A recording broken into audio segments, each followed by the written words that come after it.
Bonjour à tout le monde. D'abord deux mots pour me présenter, parce que je ne pense pas que tout le monde me connaisse. Donc je suis Jean-Marie Flo, joyeux entre guillemets retraité du CNRS, et je travaille à l'heure actuelle au ministère de la Recherche,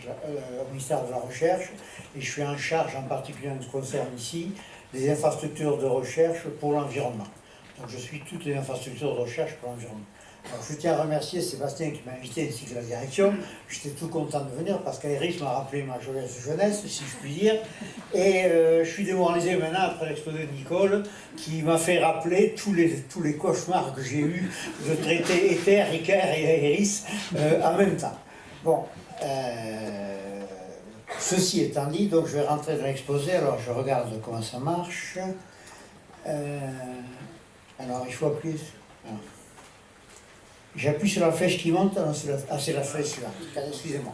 Donc j'ai concentré la présentation, excusez-moi, sur la feuille de route française qui démarre cette année, qui va continuer jusqu'en 2026, puisque ça remet en discussion tout ce qui a été fait pour les infrastructures de recherche. Donc, alors d'abord l'organisation, bon, on va pas y passer beaucoup de temps, mais il faut savoir que ça sera fait de la façon suivante. Il y a un secrétariat permanent du dispositif, bon ça c'est ce qui fait tourner la baraque. Un ensemble d'experts nationaux dont la mission comporte le volet d'analyse des infrastructures de recherche, de matières thématiques et transversales.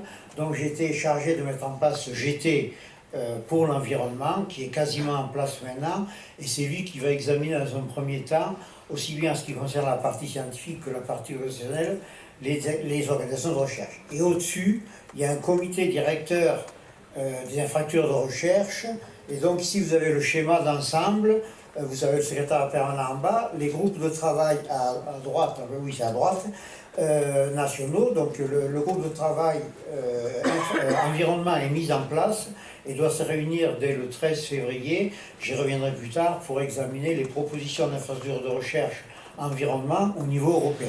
Et après, vous avez donc le CDTIR, le groupe de travail fera son rapport sur la feuille de route, et le CDTIR prendra les décisions.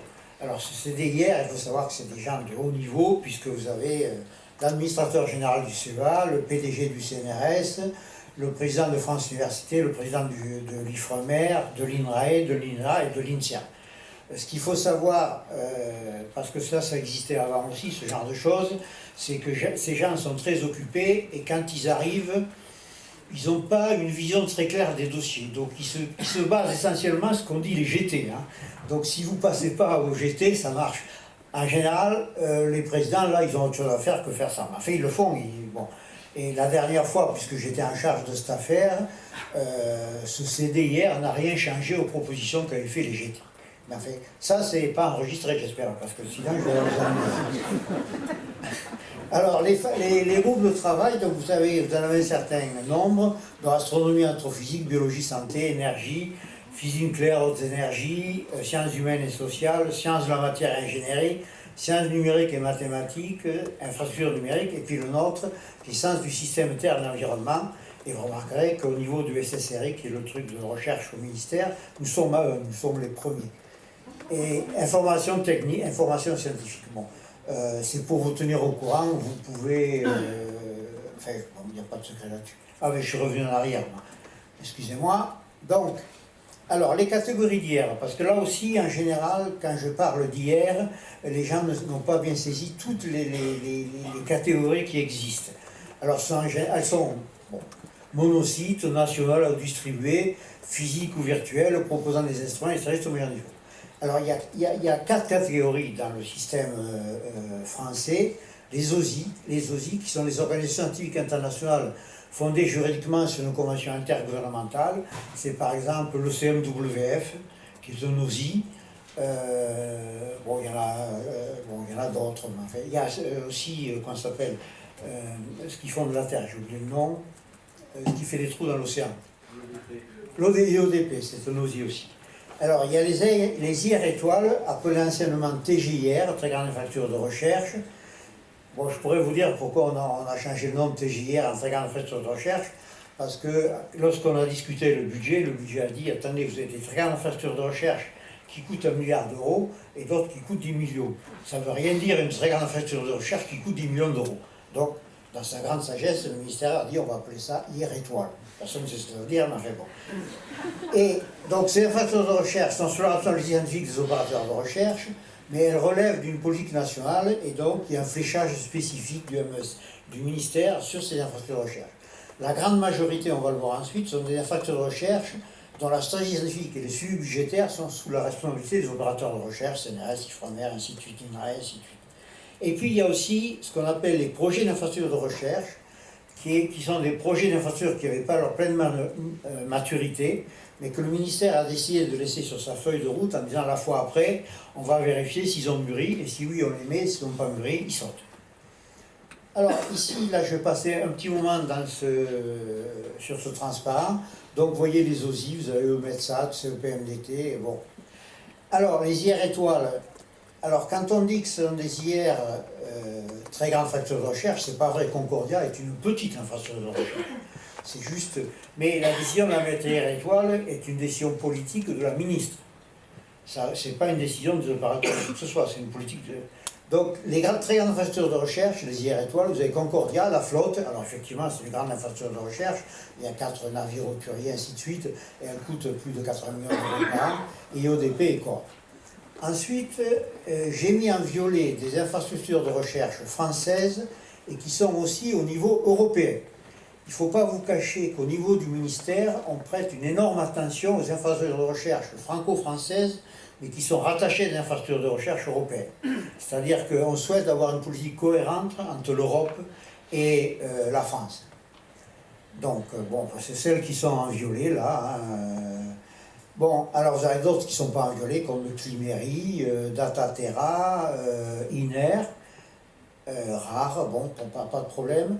Mais ce que je signale aussi au niveau de Dataterra, j'ai mis Dataterra PNDB à l'heure actuelle, mais à la prochaine feuille de route, on ne verra plus que Dataterra. Enfin, du moins, c'est le souhait du ministère, sinon ça va poser des problèmes. Et ce qu'il faut voir pour Dataterra, c'est que à l'heure actuelle, ce qu'on l'a fait remarquer Frédéric, au niveau européen, c'est pas clair, mais au prochain appel d'offres ESFRI, je serai sans doute plus là, mais je recommanderais fortement à Dataterra de faire un projet européen ESFRI. Sinon, ça risque de coincer quelque part. Ça, c'est entre nous aussi, mais vous savez, vous me connaissez, je suis assez carré et je préfère dire les choses que non pas les cacher. Et en vert, il y a 2 infrastructures de recherche qui se présentent au ESFRI, la feuille de route européenne, qui sont Illico France ou Jericho, ça dépend comment on l'appelle, qui couvre l'océan, portée par le CNRS et l'IFREMER, et une Silva France portée essentiellement par l'INRAE.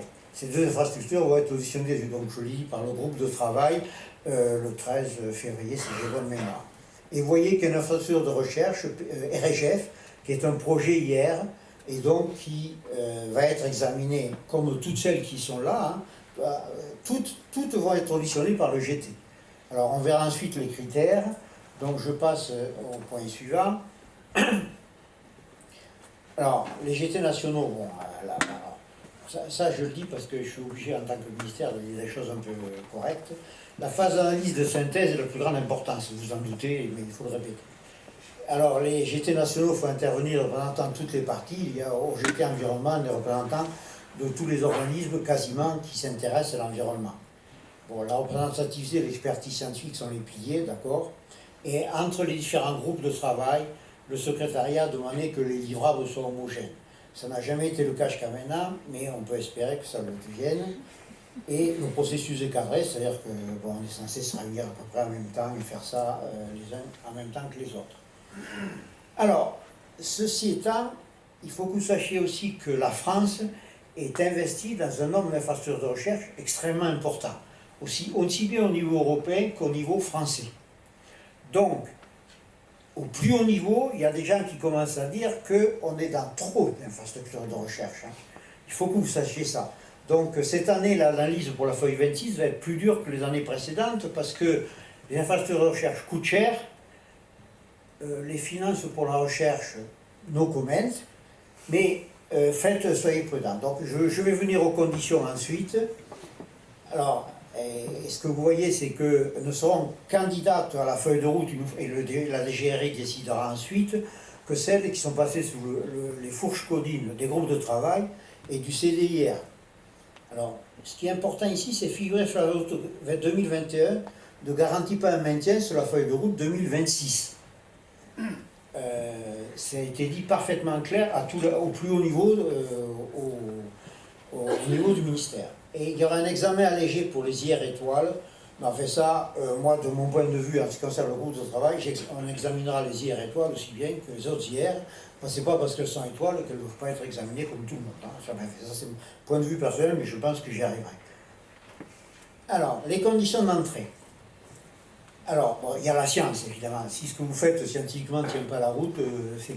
Mais il y a un point important qui a été et qui est vu au niveau de l'Europe, je reviendrai plus tard, c'est une gouvernance identifiée et des instances de pilotage stratégique et d'évaluation scientifique. Faites un projet de gouvernance, et je conseille à tous ceux qui présenteront à la feuille de route, clair. Pas un projet de gouvernance, alors je vais me faire taper dessus, que j'appelle universitaire, avec 36 comités dont on ne sait pas ce qu'il faut. Hein? Je vous rappelle que Illico, la dernière fois, s'est fait planter au niveau européen, parce que sa gouvernance ne tenait pas la route, n'était pas claire. Donc il faut... alors les opérateurs, vous appelez ça l'Assemblée Générale, un directeur, un ou deux comités, mais pas 36 comités, on ne sait pas ce qu'ils font. Alors, accessible, ça vous êtes au courant, enfin, Data-Terra aussi bien qu'ARS sont bien au courant, les données sont accessibles, et puis s'inscrivent dans la programmation budgétaire pluriannuelle, c'est-à-dire que si vous venez là, on demandera au CNRS, aux organismes de l'IFREMA, ainsi de suite, est-ce que vous êtes prêts à soutenir cette infrastructure pendant les 5 ans qui viennent? Typiquement, c'est 5 ans. Bon, et dans le grade, alors je reviens à ce que j'ai dit sur le niveau européen, l'IR candidate doit aussi se situer dans son environnement européen et international, surtout européen. Bon, et répond aux enjeux de transition, bon, mais ça c'est à nouveau, je vais revenir tout à l'heure, c'est assez clair. Alors ça c'est le point, le nouveau point en ce qui concerne les infrastructures de recherche, ça vient du niveau européen, c'est que elles doivent démontrer qu'est-ce qu'elles font en ce qui concerne le développement durable. Donc il y a l'impact socio-économique, ça existait, et la contribution à l'innovation et à la productivité, mais l'impact environnemental, y compris leur soutenabilité, sobriété énergétique et gestion durable des ressources. Donc ça veut dire qu'on va vous demander, en plus ce qui était fait avant, de nous dire pourquoi vous êtes vert ou qu'est-ce que vous comptez faire pour devenir encore plus vert. Par exemple, en ce qui concerne la flotte, qui est une grande infrastructure de recherche, il y a un séminaire de prospective dont une partie a été consacrée au, j'ouvre les guillemets, verdissement des bateaux, enfin des navires. Mais ça va s'appliquer à toutes les infrastructures de recherche. Et par exemple, dans un Data-Terra, on va demander, au point de vue électricité et échange de données, je pense que la question va être posée, ça coûte combien nanana. Je ne sais pas si vous avez vu un article de l'ADEME récent qui dit que quasiment 5% de la consommation est due au téléphone portable, ordinateur, centre de données, ainsi de suite. Hein. C'est pas négligeable. Et comme l'a souligné Frédéric tout à l'heure, bon, il y aura l'IA qui va être... on va vous demander qu'est-ce que vous comptez faire en ce qui concerne l'IA, sachant que, de mon point de vue, mais je suis un peu demeuré sans doute, j'ai encore pas compris ce que c'était que l'IA exactement. Parce que suivant la personne avec qui je parle, j'obtiens des réponses différentes. J'ai bien aimé la réponse tout à l'heure en ce qui concerne le directeur de la ERIS. Ça, je n'ai pas pensé à checker avec ChatGPT, mais j'aurais dû, je suis ancien de science encore. Et puis l'aspect science ouverte qui est connu. Hein. Donc ça, vous avez le calendrier général de l'exercice. Donc à l'heure actuelle, on est à début 2025. Donc c'est le travail des GT qui vont examiner tout jusqu'à l'automne 2025, toutes les infrastructures les unes après les autres. Ensuite, ça passe à l'examen en CDIR. Alors, homogénéisation, affinalisation, si ça ressemble à ce qui a été fait la dernière fois, et si Jean-Marie est encore là, c'est-à-dire que c'est lui qui fait tout le boulot d'homogénéiser, et puis après la publication du... Alors quand je dis Jean-Marie, c'est pas vrai, en général c'est avec le directeur, 2 ou 3 personnes du GT qui aident à homogénéiser tous les machins, parce que c'est pas si facile que ça. Hein. Donc maintenant je voudrais dire quelques mots, je suis encore dans les temps, mais je suis toujours plus court que ce qui est prévu en général, donc il n'y a pas de souci. Comme ça, on pourrait répondre aux questions s'il y en a. Donc, au niveau européen, je le fais là parce que ça ne va pas changer en 2030 ou en 2031. Donc, vous avez 3 parts quand vous avez un questionnaire quand vous soumettez un questionnaire. la part A qui est la générale information, le nom du projet d'infrastructure, le nom des rapporteurs, pas des rapporteurs, des gens qui proposent. On check aussi quels sont les pays qui ont signé. Est-ce que la France, par exemple, a signé pour dire je soutiens ça politiquement ou je soutiens ça politiquement et financièrement. La seconde lettre étant beaucoup plus importante que la première, je vous le signale tout de suite. Après, il y a une part B, je vais revenir là-dessus rapidement, qui est le cas scientifique, qui est utilisé par les strategy working group, comme les groupes de travail chez nous, qui évaluent le cas scientifique de la proposition.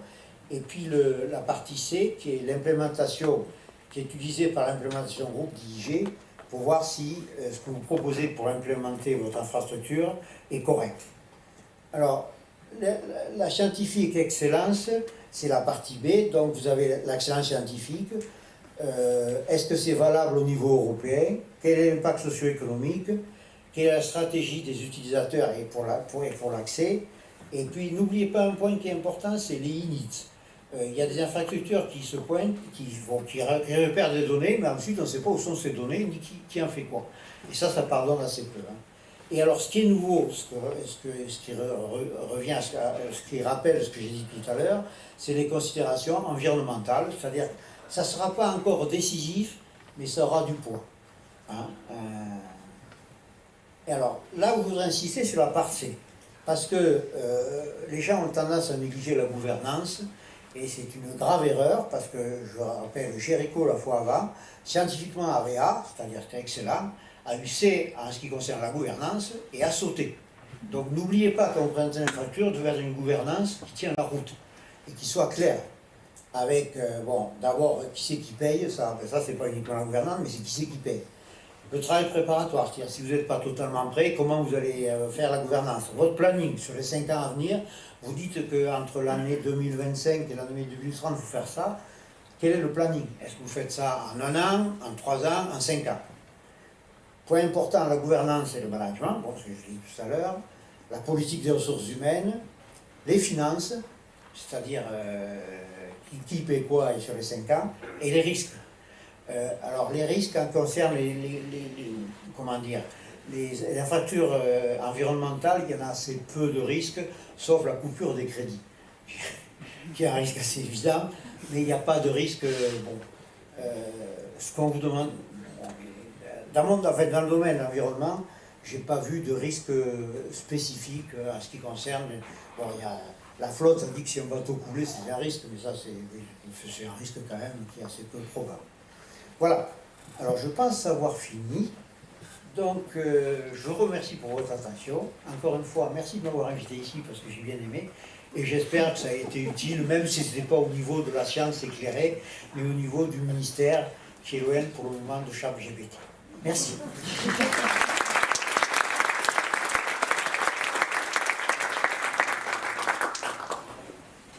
S'il y a des questions, je peux répondre. S'il y a des questions. Je vais gagner du temps, donc s'il y a des questions sur cette présentation ou sur les précédentes, parlez le micro.